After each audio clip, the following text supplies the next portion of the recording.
Hello दोस्तों, good morning. I hope कि आप सभी लोग बहुत ही अच्छे होंगे और खूब पढ़ाई कर रहे होंगे।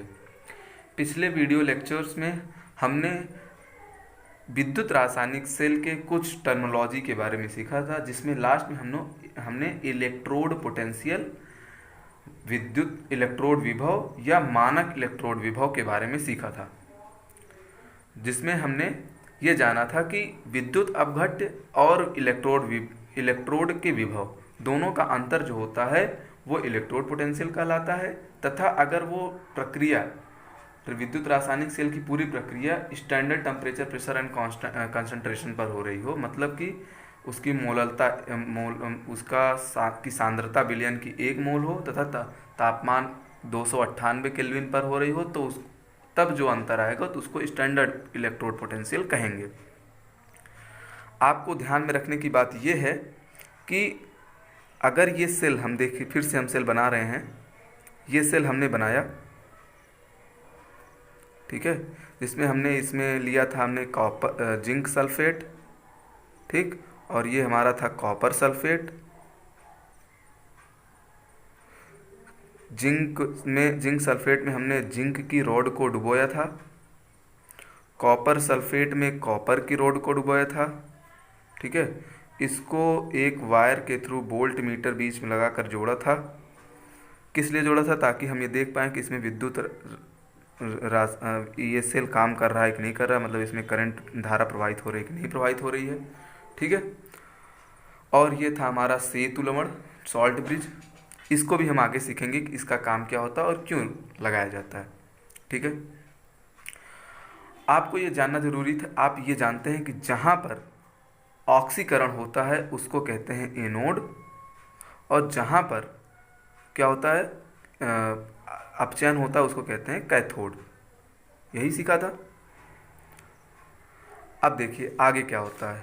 हम लोग पढ़ने वाले हैं सेल अपक्रिया के बारे में, सेल विभव क्या होता है, ठीक है।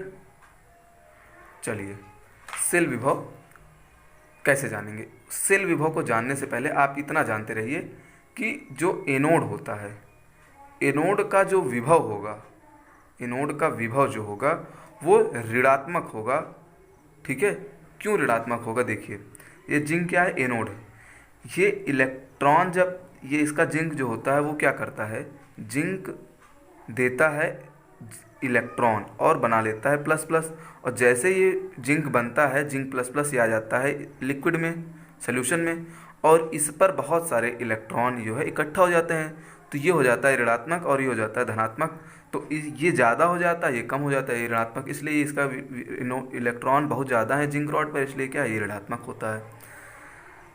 कैथोड जो होता है, कैथोड पर क्या होता है, कैथोड में जो विलयन है कॉपर सल्फेट का, ये क्या होता है, बेसिकली कॉपर प्लस प्लस और SO4 माइनस माइनस में टूट के रहता है।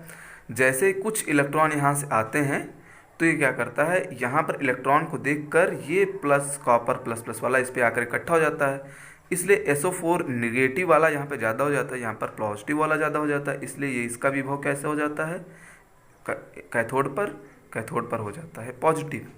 इस बात का आप ध्यान रखेंगे। तो सेल विभव क्या होता है?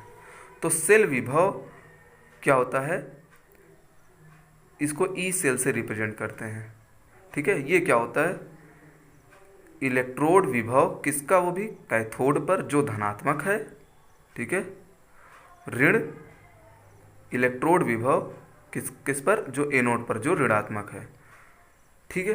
तो इस प्रकार से क्या कह सकते हैं, किसी भी सेल विभव क्या होता है, सेल विभव किसी भी सेल के कैथोड पर जो विभव होगा और एनोड विभव पर जो विभव होगा, उन दोनों का अंतर होता है, ठीक है। अब देखिए, थोड़ा सा हम बात कर लेते हैं सॉल्ट ब्रिज के बारे में, कि सॉल्ट ब्रिज का यूज इन सेल में क्यों किया जाता है, ठीक। तो पहला कारण तो इसका ये है कि प्रक्रिया को शुरू करने के लिए, प्रक्रिया को इनिशिएट करने के लिए इसका प्रयोग किया जाता है। दूसरी चीज़, इसका ये इलेक्ट्रिकली न्यूट्रल रहे, ठीक है। तो इसको कह सकते हैं इलेक्ट्रिकल न्यूट्रलिटी के लिए, इसका उपयोग किया जाता है। ठीक है, तो सॉल्ट ब्रिज का उपयोग इसीलिए किया जाता है। हमने बताया था शुरुआत के वीडियो लेक्चर में, अगर ये दोनों विलयन समान हो, मतलब ये भी जिंक सल्फेट, ये भी जिंक सल्फेट, यहाँ भी जिंक रॉड, यहाँ पे भी जिंक रॉड, तो इसकी ज़रूरत नहीं पड़ेगी, क्योंकि ये ऑलरेडी इलेक्ट्रिकली न्यूट्रल रहेंगे। ठीक है, तो उसकी कोई ज़रूरत नहीं पड़ेगी। लेकिन अगर इस जो है अगर नहीं है, मतलब ये इसको कहते हैं लवण सेतु, तो तब उसको जो है यहाँ पर सॉल्ट ब्रिज की यूज होगा और इलेक्ट्रिकली न्यूट्रल रहेंगे। ठीक है, और उसकी प्रक्रिया को शुरू करने के लिए किया जाता है।